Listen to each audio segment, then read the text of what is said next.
Hour 2 Overdrive continues, brought to you by FanDuel, bringing you everything from the opening line to the final score. We're live at the Boston Pizza up in Vaughn. What a crowd we have here. People are starting to really get into the cocktails, too. You can tell everyone's really starting to have a good time. Yes. There's a guy right behind me that is mashing red wine, and he's been mashing it since 4 p.m., and I cannot wait to see where he's at 7. He's having a great time, and we're having a great time. We're going to get him on. I think we might have to find a slot for him, but look who's joined us here. The man, the myth, the legend himself, Mr. Vaughn. That's what Frankie it is. Corrado. What's up, boys? What's happening, Okay, Frankie? let me just explain something to you. Yes. Man, people love you here. Oh, yeah. This is the only place where I have this kind of juice. Yes. Okay, if this was in Cambridge or London, doesn't matter. In Vaughn, it means something. This is your wheelhouse. And O and I played for the Vaughn Kings, represented the Vaughn Kings. Yes. Yeah. All right. So did Mike Camilleri. Yes. apparently. Cammy played for the Kings. Actually, O and I, our names are on the dressing room wall. Like, they built a wall of NHL alumni. We're in there.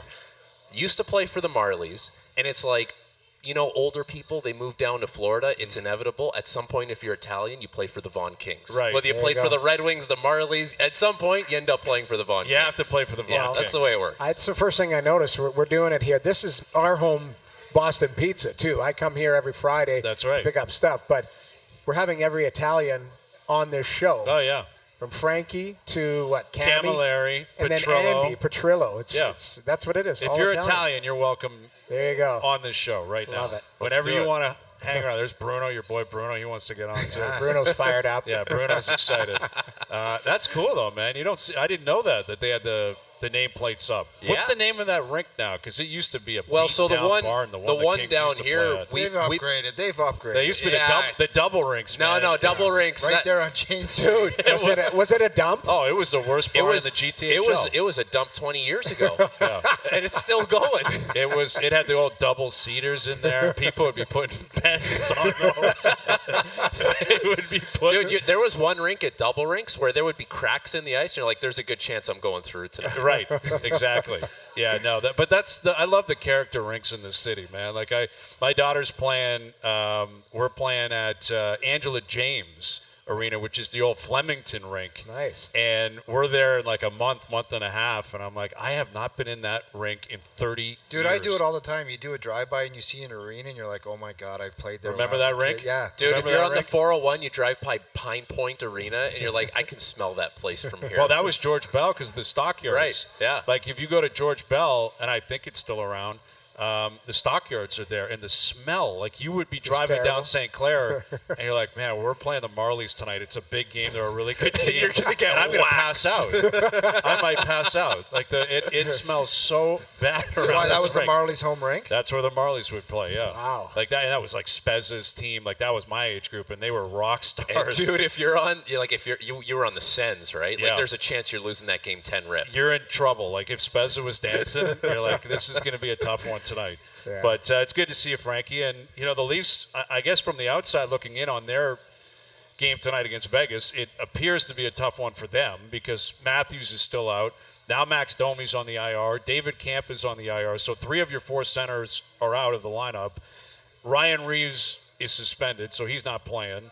Pacioretty's out. Obviously, Yarncroke hasn't played all year. They're crushed by injury. It's 6 forwards. It's 6 forwards Yes. that would be playing if they were healthy tonight. 100%. And, like, Yarncroke hasn't even played yet this year, so we don't know what that looks like with the new lineup, the new system, all that kind of stuff. But it's patchwork down the middle of the ice. And think about it at the start of the year. It was kind of patchwork already. Like, we were talking about having Nylander playing center and Tavares was going to play the wing, or ideally he was going to be your third-line center. Now he's a guy. And he has to be the guy against a good Vegas team. And, like, I don't know when we're going to get Matthews back. Like, that's an interesting story in itself. But it's patchwork turned into more patchwork, and you have to find a way to get through it. And credit to these guys. Like, they have been able to get through without Matthews. But now, losing Domi, it's huge considering where the lineup is at. 6 regular forwards not playing. Yeah, you're losing bodies, and you're like, I'm looking at the Masters notes right now. I don't think Joe from the Bridge, you'll put up the roster because you're trying to figure out who the hell's playing. Yeah. But it's, that bottom 6 is Robertson, Minten, Grebenkin, DeWar, Lawrence, Steves. Yeah. Like that's, there's some fill-in players, guys that wouldn't be every night or wouldn't be in the league right now just based on their progression and, That's right. and the Leafs' depth. It's The like a depth is- preseason bottom six. Well, that's what That's said. exactly what it is. like- I mean, it's not far off an American Hockey League bottom six. But the silver lining is at the top, you've got Tavares, Marner, McMahon, Nyes, Holmberg, Nylander. Holmberg is the outlier there. real facilitator there. Well, with the yeah, puck. Pontus has got a big opportunity. He does have an opportunity, but He the thing is, does, yeah, he McCabe, does. Tanev, Riley, Ekman, Larson, and Benoit draws back in with Yeah. Timmins. So, your defensive core is intact. Every team seems to be beat up. You do games, I do games. Like when you're going through rosters, like, oh, that guy's not playing, that guy's on IR. You forget. Like it's just, I don't know. It's bizarro. But isn't world. this the one, like, if they were ever going, and they're not going to, and we established it yesterday with Jonas, but if Nylander or Marner were ever going to take shifts at center, this is it. Yes. Like if they don't 100%. take shifts tonight, then stop asking the question. It's Don't- never ever going to happen. Don't do it next preseason if you're not going to do it It's a complete now. waste of time. I in don't the think future. I don't think we're ever going to have to talk about that again. If one of them isn't at center ice on that roster, That's that what knew I'm was saying. suspension. The one thing I would have done is I would have thrown Minten up there with Nyes and Nylander. You know what you have in Pontus Holmberg. He's played enough games. He's been around a lot. Just throw him up there. See what he can do. Put him with some good players. Is that Why asking not? too I much agree. out of him, though? A kid, and not his debut. He played the 4 or 5 games Dude, last watch year. it for a period. If it doesn't work out, make a change. I could would see be- that being the That's what case. I think. That's what's It going to could go happen. the other way, though. Like, it could go, you watch it for a period with him on the third line, and then he plays well, and Berube says, let's see what you got. Go Yeah. ahead and play with those guys. Yeah. Like, I don't mind that. In the longer run, I was talking to Carlo and AK about this morning, or yesterday. In the longer run for Minten, this is a chance for him to find his footing, and maybe at some point, like, he's the bridging the gap between Matthews, Tavares, and the bottom two guys, whether it's Holmberg and Kampf, whoever your bottom two centermen are. Like, the gap is too big between those guys. You have two fourth-line centers. Like, this could be the guy that turns into your number 3 guy, but you can't expect it to happen overnight. But you have to start at some point, and Right. here's his opportunity. It doesn't Right. matter how you got it, but you got the opportunity. Frankie, how is the stress level when you're a young kid or some of these younger guys in position, when you know a performance can dictate where you're going to be suiting up the next day or kind of your position in the organization? There's not that comfort level. How does that affect you as a young player in the league where it's like, man, this performance tonight could dictate what I'm up to tomorrow? Dude, I think there's 2 things that come to mind with that. First of all, like, some of these guys, like, I was that guy that got called up. Well, I got called up because the team was decimated by injuries. So chances are I was going into a lineup that was depleted. So, like, how do you look that good in that lineup? Like, chances are you're going to lose some games. You're going to pick up some minuses. Like, it's not going to be easy for you. And it's always tough because the guy whose job it is coming back.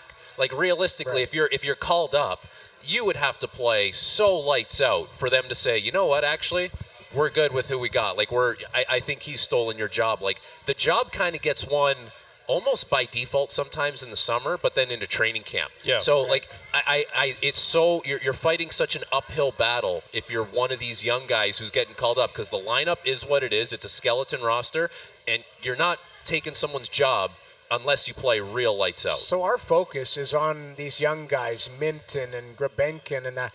You know what? The guy we should circle for an opportunity is Nick Robertson, because He's been lost in the shuffle that's because what of the I way mean. he's Though played. you want to push through. You're right. Here's an opportunity to push through to separate yourself from the guys that But are. Jamie, in and has he out. shown you anything in what you've Listen, seen almost 20 games in where you said, I think No. he's on the verge of breaking out? Because I he haven't was- seen that. It was, you know what it was? It was the preseason where it was like, hey, this guy really, maybe it looks different, feels different. And then in the regular season, it's like, okay, this is kind of what the guy's gone back to. But my point being is, in a depleted lineup, when you've been pushed out by the Domies and whoever else have been mainstays, this is your opportunity. Absolutely. So That's the go- guy to circle here. That's who because I'm circling. If he leaves the game tonight and Grebenkin was better, you're in trouble. Right. Yes. Like, you're in big trouble. That's my because point. those guys are fighting for who you are. Maybe the 13th forward. Those are NHL checks. Right. You're in the Right. National Hockey League if you're the 13th forward. You may not play every night. Right. But I also think there's a benefit to these younger guys getting this opportunity, that it's not as if one guy's injured for whatever reason and you're playing and you're going to be on the 4th line and you're playing 5 minutes. you might play 15 minutes tonight if you're Right. Fraser Minten. Yep. Like you're actually playing because there's so many injuries. And You're not jockeying. plugging a hole. You have to play. I would tell the coach, if I'm the coach, I would tell him there's no limitations on how much you can play tonight. You can dictate how you want to. You want to play 18 or Absolutely. 19, go for it. It's a big opportunity for these guys. And you're jockeying for position, right? To be like, okay, when the dust settles and all these guys are back and the lineup looks normal, who's the actual first guy up when it actually, not to say that it doesn't mean something, but when it means something with the lineup that you have, like that you always want to be the first must-win guy lineup. up. Well, Exactly. It's like, this is the guy that we call up because we know he means business and he can do it within our real group, not just our spare parts group. But that's where Craig Berube getting a look in the regular season at some of these players, if they impress him, and then the regular guys come back, and the first guy up, if Tree goes to him and says, "Who do you want?" Like if you make an impression, you go, "Well, give me Minten, or give me Gabrinkin." Yeah, Grabankin. Yeah, absolutely. Grabankin, sorry. Alex Steves is a How pretty about big guy. Steves, yeah. Does the chase for 25 start tonight for Nick Robertson? You better get going on that, man. Why? What did he say? I was just going to say. What did he say? 25 goals? Everyone, No, I said it,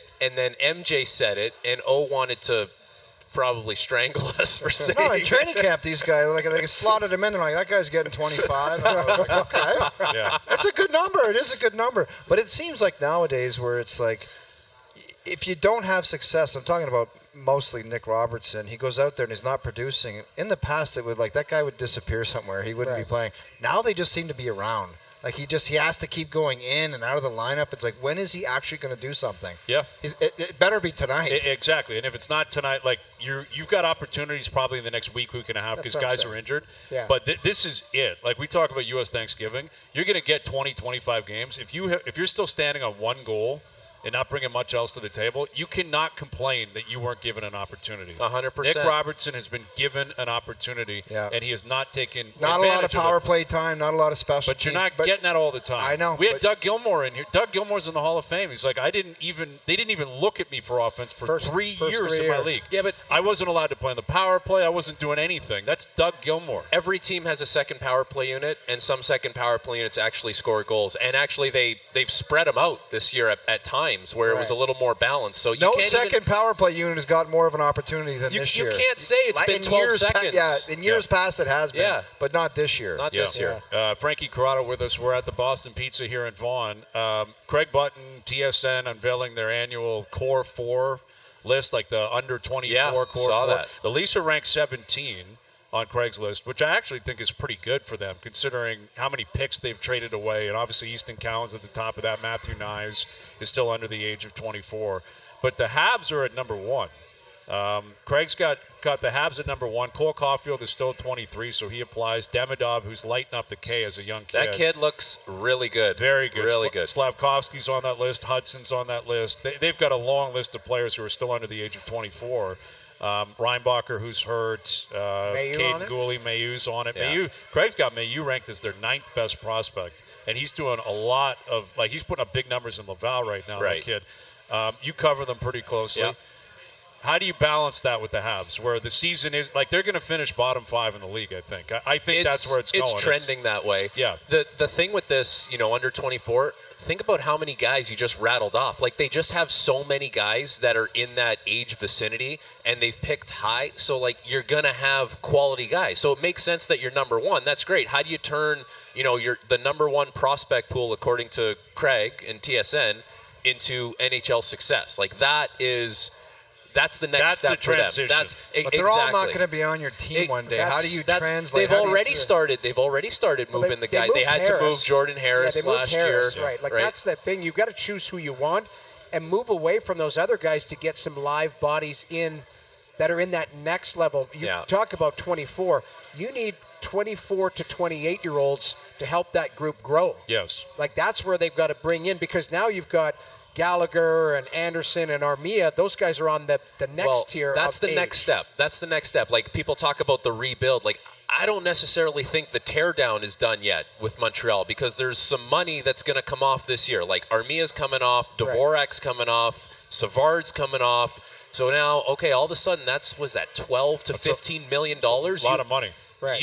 nail it with the vets that you go out and acquire, and then bring those guys, these young guys, these 23, 22-year-olds up with those guys.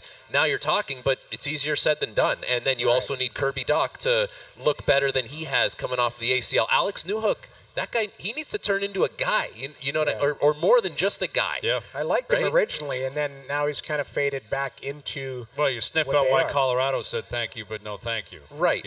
That's kind of the reality. Teams aren't stupid. Yeah, I think that's the next step for Montreal. It's great. You have all these high picks. It's all this promise. How many are superstars, though? That's the question. Like, Caulfield's having a great start to the year, and I think Caulfield is I think he's closer to a very good player than a superstar. He's a star player. He's a goal scorer. He's a star goal scorer. Superstar is a big title in that league. But that's and there aren't. It's an arbitrary list. Some of us might have 15 guys that would classify. Some might have 10. Some might have 20. But Demidov we don't know of yet because he's not in here. He was a 5th overall pick, I believe, last year. High-end pick, high-end talent. He's in the K. Who knows when he's coming over? But is Slavkovsky going to hit? Is Hutson going to hit? What I mean by that is, are they going to turn into stars? Right. Because that's how you turn the table as well. You need guys to be like rock stars. We talked about it last week. In the division alone, use Cole Caulfield as an example. He's lining up opening night, and David Pasternak's beside him. That's your match in Boston. Then you come to Toronto, Mitch Marner's waiting for you.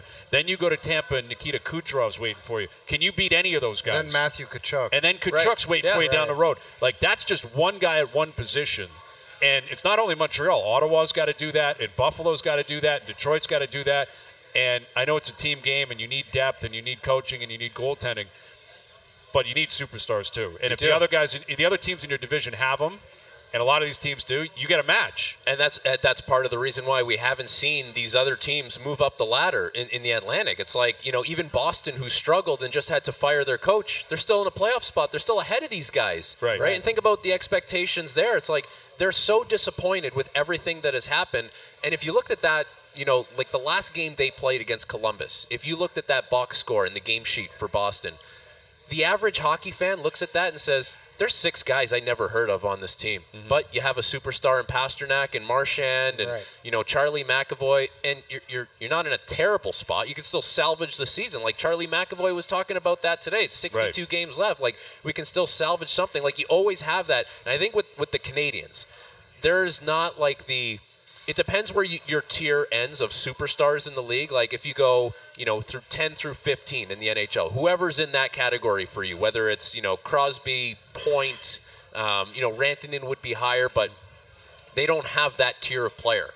Like, Nick Suzuki's a very good player. Right. He's probably more like the Dylan Larkin, type number 1 center. So it's not the Matthews, it's not the Barkov. Like, they hope the Demidov kid turns into that. Yes. But that's the one thing there is, there's not going to be the superstars. So you have all these great young guys. So hopefully they can do it kind of by committee and have a lot of very good guys with a couple stars. Do they have to pump the brakes on Hutson? Like, and what I mean by this is, every time I watch him, he's got this. Remember, like the memes of PK Subban doing the, the like empty calorie dances. Empty, like, hey, look at me, here's a spinorama, here's the, and you're just like, and players are going, okay, you can stay out there and do that. Empty calorie nonsense. But there's that one guy on Instagram that would imitate PK Subban in his gear and then throw himself in the pool. But like, I'm watching Hutson. They're so excited about him in Montreal, and he looks like a player. Don't get me wrong. They're playing him a ton. But it's and. He's second on the team in ice time. Yeah, it's crazy. He's going to be fine, but it's just, is somebody going to him and saying, like, enough with the spin, like, everything is a spinorama, it's cut back, and you're like, okay, just make the play and move on. Like, it's. I get. He's busy. He's a busy player. He's a busy player, but he's an effective player. And I would say that, like, their offense has been stagnant, if you want to call it that, for a long time. And when he's out there, like, I've watched this team a lot over the last couple of years. There's plays that are made in the offensive zone that I just flat out have not seen made for them in 2 years. So, like, it's different. So I do color, I do panels. Almost every game, it's like, who's your player to watch tonight? Could be Lane Hutson. Who do you want to do your intermission pack on? Could be Lane Hutson again. Like, when someone is telling you and showing you that they're that good, like, you kind of have to believe Which it. is fair. And he's a young kid that's still working his way into the league. He played a couple of games last year at the end of the year. And he's a nice player. It's just that I like in the crowd, you watch it, and the crowd gets so excited. Well, they were Bell cheering. Center, man. They were cheering for him. Like we did 2 Tuesdays in a row there. They lost 7-2 and 8-2 or something like that. And Hutson got the puck, and it was like, we just want to cheer, so we're just going to cheer when this kid has the puck. See, I have an appreciation for that because it's so ugly there. Like, it has been so ugly the last few years. And Montreal is such a great hockey market. And the Must Bell be Center nice to comes be the alive. one guy where they love me, they cheer know. for Yeah. me. Everyone else sucks. Everyone else, no one has any time for it. But Lane Hutson in an 8-2 loss is dancing around and people are buzzing. I think he's going to be a special player. I really do. I think he's cut from the same cloth as Quinn Hughes, and that's saying a lot. Like, I don't know if he's going to ever win a Norris, but like, he reminds me of Quinn Hughes. And it was funny, like, being in the dressing room after morning skate, talking to him one time. We're like, okay, you and your brother, like, because his brother is coming up too. He's a draft pick of Washington, and he goes, my brother's more like Adam Fox, where it's a little more, I hate to use this term, but cerebral, right? Where he goes, feel like I'm more like Hughes, where, like, you know, I want to juke and kind of spin off guys, where him, like, he wants to look you off, and then just it's more subtle. Right. So it's interesting that the two guys that are brothers, and they're both similar to two of the best defensemen in the NHL. Are they going to be those guys? They got to get there You first. got to get there. You got to do it consistently. Like, Yeah. that's the thing. You have to do it consistently. But like, the kid does stuff that not everyone can do. And it's not bad comparisons. Like, you're not. You Well, know, that's what you want. But that's what I mean. ultimately. Like, you know, geez, he looks like this guy. He looks like that guy. Instead of going, geez, he looks like Freddie the Goat when he does crossovers, or you know what I mean. Like, no, that's exactly. And, So I mean, you get that in Ottawa with Jake Sanderson. That's the hope that Sanderson develops into that. Yeah. And, you know, Ottawa on this core 4 list is rated 8th. Stutzler's still under 24, so obviously he's number 1 on this list. he's a superstar for me. Do you see? Is he there yet? Like, is he a superstar now, He or might is get he? 100 points this year. Well, he had Yeah, 90 so there you points go. already 2 years ago. Yeah, like, 90 you get 90 points in the as a NHL, you're a 20-year-old. star. That's just yeah. Like, yeah. I he looks good, man. He looked He good was last their night. he was their only player last night. Like, you know, Zub didn't play well.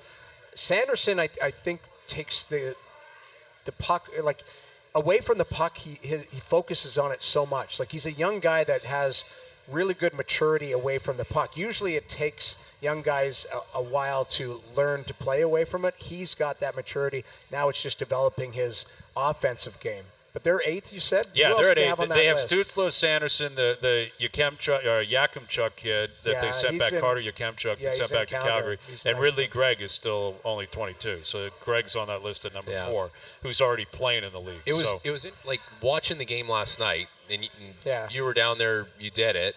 Like, it was the guys that know better that made the mistakes last night. Yeah, Like, and that would be the frustrating thing if you're That if would you're be the Travis frustrating Green. thing is why, with all the talent and guys making steps and they got a goaltender, I've watched that game they played last night too many times over the last 3 Yeah. years, and I'm sure everybody watching is saying, we have to stop playing that game.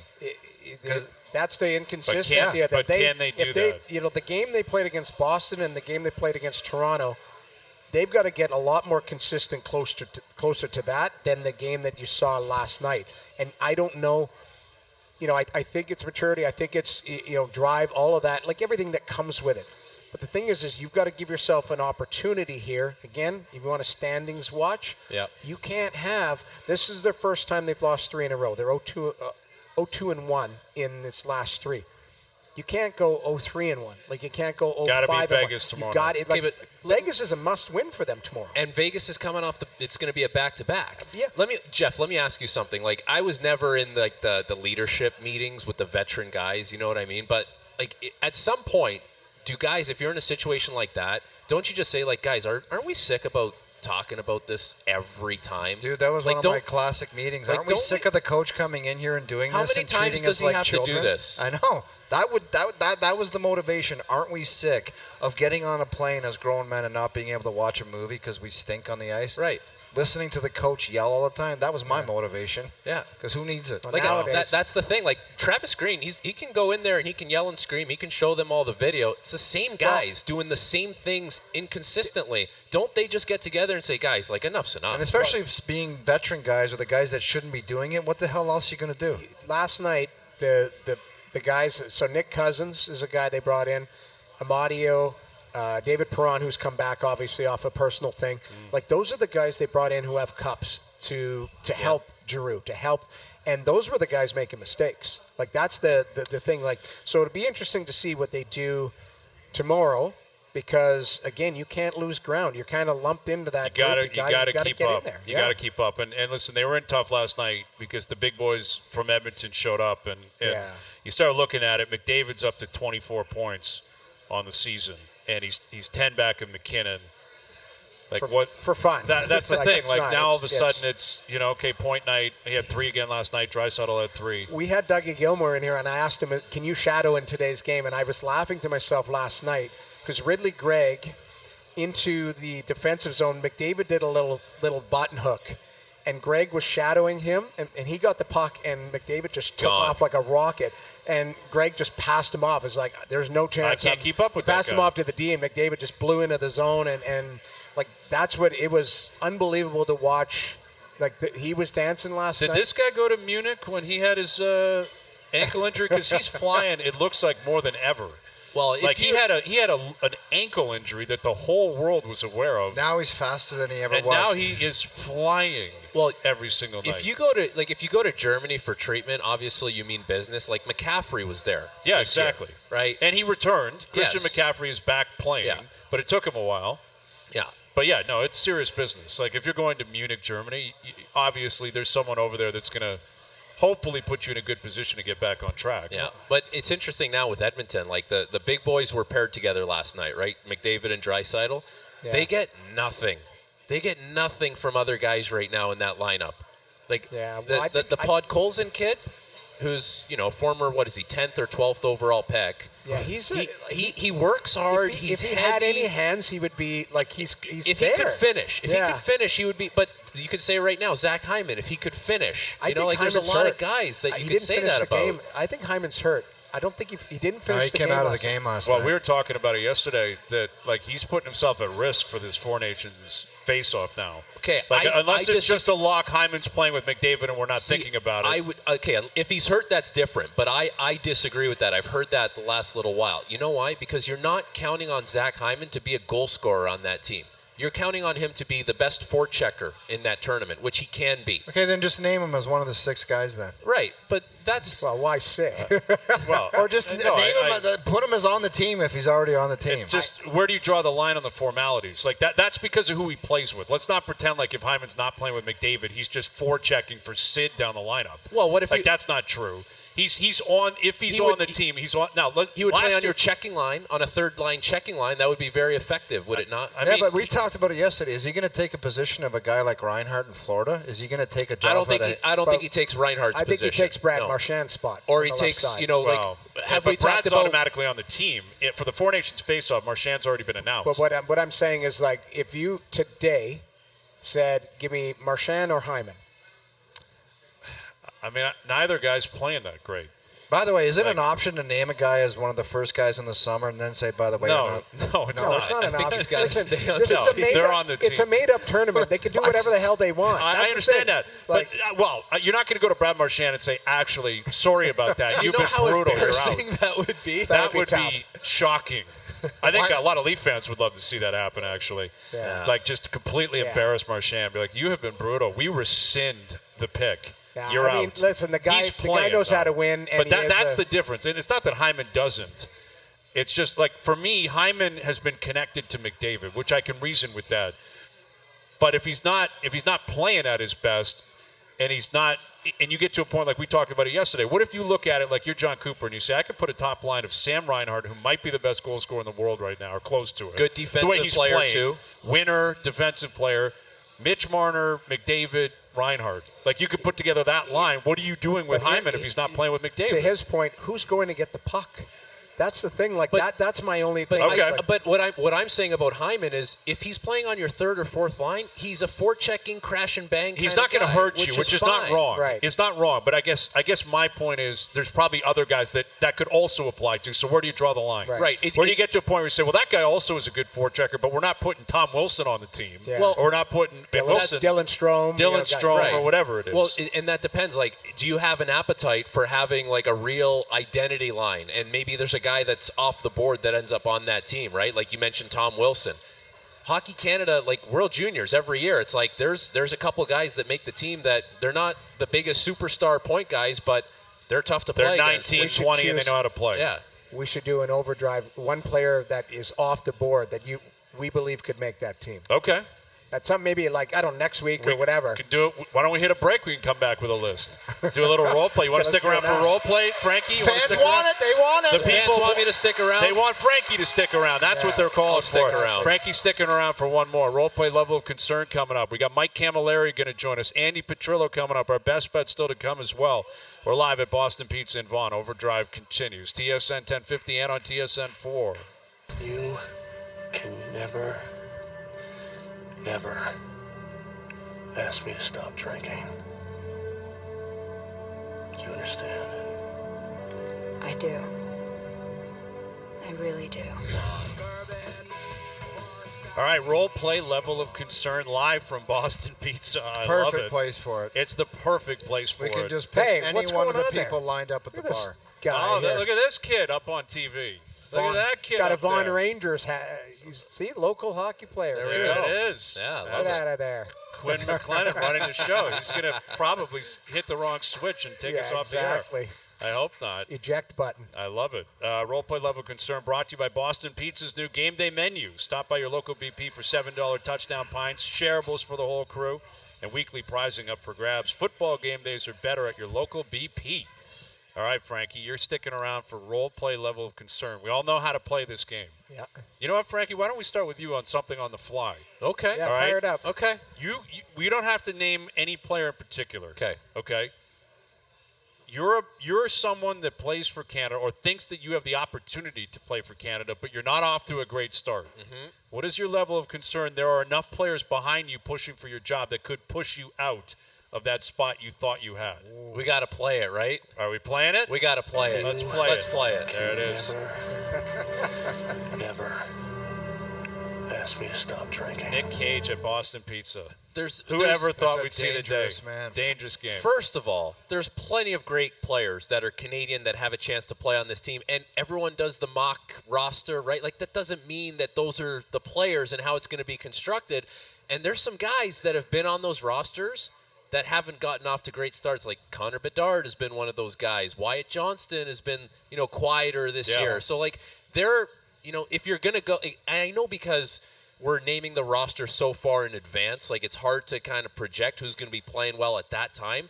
But there are some guys that are having some good starts to seasons and some guys that were in the mix that aren't. So Right. I would be worried. I sure. totally agree with that. I think it almost is. I think they're predetermined. I really feel. You like think so they're just wasting people's time I don't flying think they're- around scouting. Listen, they're You scouting. think they but- want to answer the questions, though, if someone's been terrible and all of a sudden they're magically on the – who wants to answer that question? I would. So I mean, Because it would be simple. How'd that guy get on the team? He's terrible this year. up here, that's going to happen. In it the is gonna States, it's happen. not. I don't think it's going to Nobody, be a big deal. But down there. I think there's guys like John Cooper might say, I want Anthony Cirelli on that team. Can ask for him. And Well, I Cirelli's know. a good player, but Cirelli kind of falls in line with the Hyman That's what I'm conversation. saying, like, he might go- different style of player. Good player won't hurt you, but doesn't scream Team Canada. Like, he's a not very an good player. The thing but is, they're trying to win. It's not an all-star game. It's more like who fits. Like, if you want a traditional third line, like, there are guys that play third line minutes that Right. fit into that checking role. Yeah. That you might. That's where a guy like Anthony Cirelli would fit in that mold, and he's not going to hurt you because he can score. He can do all of those things. Yeah.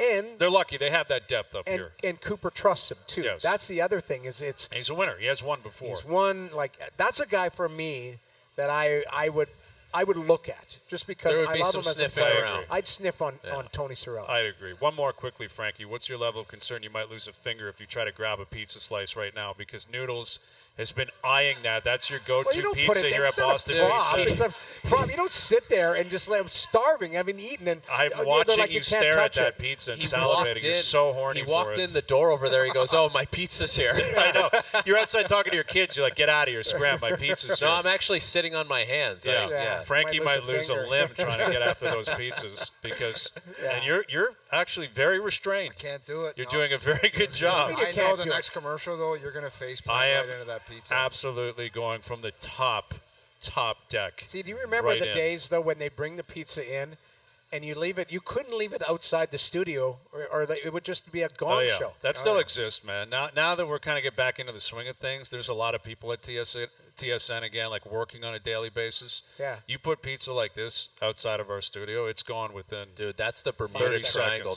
That couch out there with that coffee table is the Yeah. Bermuda Triangle. It of really food. is. Yeah, it terrible. really is.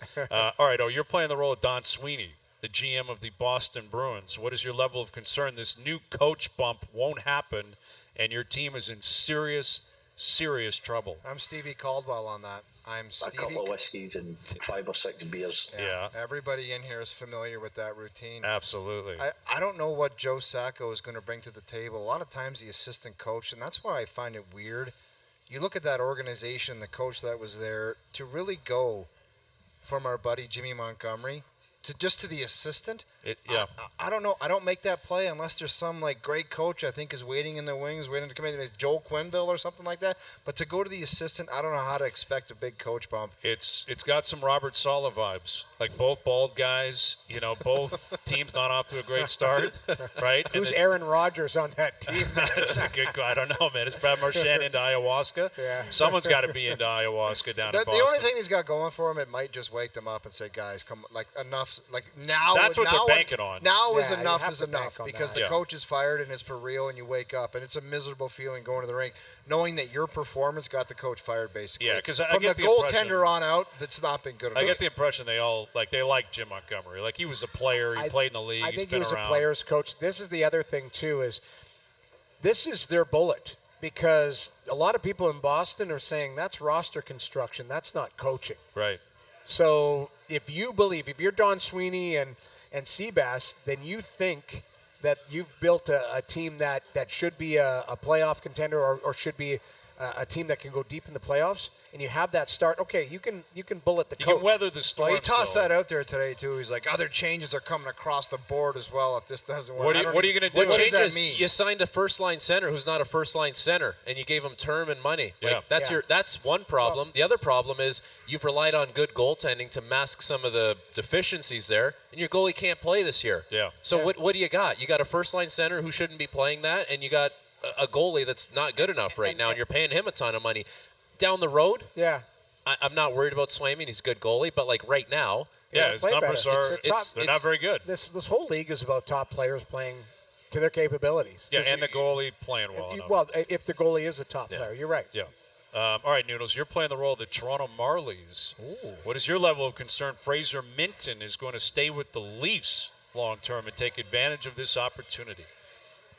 I am Just say it, or a Stevie pint in the Caldwell. patio. You're going with Oh, Stevie? Caldwell. You're going with Stevie, A okay. couple of whiskeys and So 5 or 6 beers. you think he's got a real chance to make an impact here? No, that's why I'm kind of in the middle. I'm not a pint on the patio, but I'm not Rick Bushwood or anybody. They like that. him a lot in the They like him. organization. But you even heard Brad Treliving saying, we want to develop him. It's the call-up is a little bit premature based on where we believe he was going to be. But they like him. He's played a lot in the Marlies. The Marlies coach love him. I think sometimes it's opportunity. There's a hole there, and you get pushed into it. Now he grabs it. Yeah, some of it There is you go. contractual too. He's waiver exempt. You can put him, you can bring him up and down, and you don't have to worry about it But as The thing much. you got to be cautious of too is I've seen it a million times. A guy gets called up and he goes bonkers for 5 days, and then 2 weeks later you're like, where is that guy? Well, and he ends up right where he came from. Happened to him last year. He had a great camp. They break camp with him, and it just then goes. It's just natural he progression. It wasn't goes ready. downhill. But The he can also set a tone for post-trade deadline as well, right? Make an impact, play well, and then, okay, maybe they send you back at the end of the month, but maybe by the end of the year there's injuries again, and we need somebody coming up, and you left a decent impression when you came up the first time. The other thing, too, is I've said this, I think it was earlier this week or last week, like if you got Holmberg and Kampf, they're kind of the same Exactly. player. And they're not maybe Minten is superstars. Right, so maybe he supplants one of them. Right. You and come slides up, in you there. come up, and everything's new, and it's it's bright lights, and you play well, like Jeff said, for those first 5 games, and then the grind hits. Yeah. And you're like, that's when you kind of see what you're actually made of in the long run. Absolutely. When the grind starts to hit. Okay, I'm going to shuffle some things around, so I don't know if Joe from the Bridge or Quinn are running the board right now, but if it's Quinn, just keep doing what you're doing. If it's Joe from the Bridge, be prepared here. Frankie, you're playing the role of Connor Bedard. Okay, forget the Four Nations face-off. Let's look ahead to 2026. What's your level of concern that the odds of you making Canada for the Olympic Games could be fading? Like a vodka soda. One vodka soda. Okay, he had 2 nice apples last night, man. He was saucing that puck It's around just last night. a very casual vodka soda. I think like he's learning the Single league. or double? I'll give you a double. Yeah, Okay. take a double. I'll give you I a think double. so. Yeah, Chaser, like too. he's learning the league, and he didn't have the success right away. Like he didn't have the McDavid step in, and you're just a superstar right away. And part of that is him. He's built differently. He's not the fastest player. The team around him. Like as time goes on, like I'll always take the bet on exceptional talent, which Connor Bedard has. We've all seen that. And sometimes it takes guys a little longer. I don't expect it to take as long as Lafreniere in New York, Yeah. but I think, by the time we're talking about that team, he will be more on track for what we think I he's hope capable so, of. because I think expecting him to be like McDavid was just an impossible task. Yet we have seen it. Like when Sid came in and Ovi came in, they hit the ground running. Yeah. Like immediately. When McDavid got in, he hit the ground running. Matthews got in. The guy scored 40 as a 19-year-old kid. Yeah, he got 4 his first night. For his first night. Like, that's the category Bedard was projected to be in. I'm not saying he won't get there. I don't know if he's ever going to reach McDavid status. I don't think that's really fair to the guy, and I don't think that's how good he's going to be. But he was not expected to be a ease into his career type guy. Like, he was supposed to immediately be someone on prime time on the marquee that's pushing up on 100 points and could score 50. Yeah. And it just hasn't developed that way. And this year, I don't know if he's going to be on the Four Nations face-off, but next year's team is the real team. Like, you get to the Olympic Games, Yeah. it's not based on who you've been in the past, what you did at the World Juniors. We like you in the future. It's based on merit. Give him for another that year. team. Give him another year. And I was talking to Quizmaster about this recently because we have all these terms, right? Oh, I had no idea he'd like calling people about this stuff. Generational player, foundational player, like all these Yeah. things, right?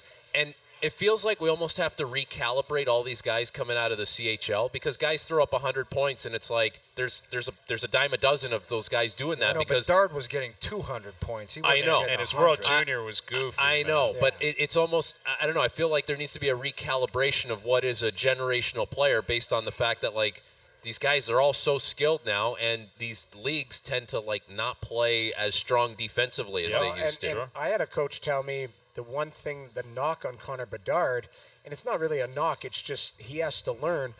He's always had the puck his whole career. Like, keep away. But Yeah. so you get to the NHL and you don't have the puck. So okay, how do you play without it? Where do you need to go? Where How do you get it back? How do you get it back? All of that type of stuff. So it's almost a massive adjustment for him because with the puck he's fine. Without the puck, which you play a lot without the puck at the NHL level, where do you go? What do you do? And there has been nights, and this is what the coach had told, completely lost. Yeah. But it's coaching, it's experience, it's timing, it's playing with better players and guys that can help you. You can't just hand somebody experience; they have to go through it. That's where you've seen some growing pains with Bedard, and that's why I think Four Nations Cup. You want to talk about it's off the table unless he does something miraculous here. Yeah, for I the would next, think so. And listen, he's not being helped out by the team he's playing for either. Right. Like Chicago, Dude, they they're brutal. well they bottomed out for him. Like it was a complete rock bottom, scorched Right. earth, and those are really difficult to get out from. And they're realizing that now. In year 2, they're still one of the worst teams in the league, and I don't know how long it's going to be until they turn a corner. Role play level of concern brought to you by Boston Pizza's new game day menu. Stop by your local BP for $7 touchdown pints, shareables for the whole crew, and weekly prizing up for grabs. Football game days are better at your local BP. You're starting to eye that pizza, man. I'm such a death beautiful staring sight. it right you now. can pick some of the protein off We of it. can find you something. Chicken sandy. I'll I take can't care do of you. it, though. I'll take care of you. You're on the road to medium. Doug Gilmore hoodie. I love it. Frankie, good seeing you, buddy. Thanks, boys. Thanks for for having doing me. this. Thanks for coming up to Vaughn. It means a It's lot great to to everyone be in here. Vaughn. It's Yeah. great Shout to be out in to Vaughn. Let's Shout out go. to Vaughn and the Vaughn Kings Yeah. and the Vaughn King legend himself, You Frankie guys, Corrado. you guys have a lot of fans in Vaughn. We appreciate that. Yeah. We love Vaughn. We've always loved Vaughn. We've Yeah. always felt the connection to Vaughn. Frankie Corrado joining us around the table. Mike Camilleri coming up. Andy Petrillo, our best bets. We're live at the Boston Pizza up in Vaughn. Overdrive continues. TSN 1050 and on the TSN app. So Al's brother is not at the Boston Pizza in Vaughn No, with a pair of absolutely leaf not. tickets, but we have sent him out somewhere in the city with a pair of tickets.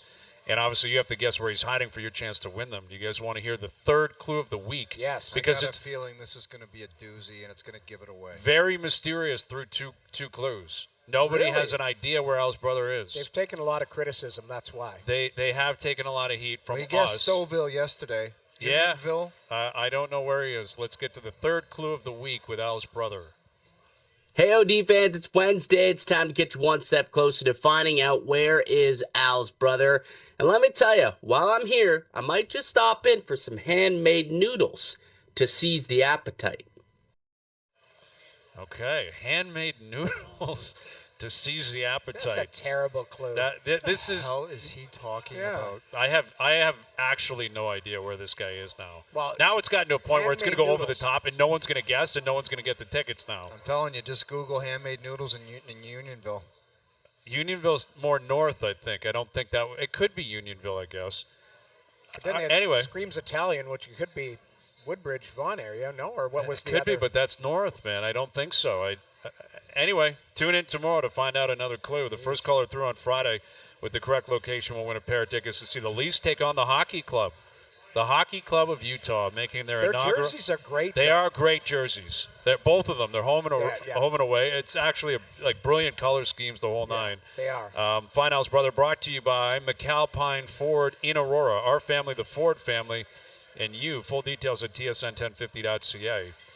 The Winter Classic uniforms were released today, and nothing gets more of a reaction. People just snap, or they love it. It's either the greatest uniform anyone's ever seen before, or that's awful, that's ugly, what are you doing? It's a one-off. It's I'm one so game. tired of seeing the same teams play in the Winter Classic. I It's know. Chicago, it's St. Louis. It's like, put some heater teams, put some different teams. Right, well, you have to have certain climates, I guess, although they have done this in L.A. and Yeah. they've done it in different areas. What but teams would you like to see in it? Right If today. I could pick two teams, good teams, I'd have Edmonton in it as much as I could. I mean, that's generally where I would go, is have McDavid playing to that see game. Edmonton, Toronto. Colorado, There you go. Edmonton in a Winter Classic. Like, there you in go. the Rockies or something That'd like be that. cool. Yeah, Edmonton, would be Toronto. Go sick. back down to BMO Field. Go to Exactly. Banff. Go somewhere. There you go. All right, final hour coming up. Mike Camilleri will join us. Andy Petrillo will join us. We're live at the Boston Pizza in Vaughn. OverDrive continues. TSN 1050 and on the TSN app.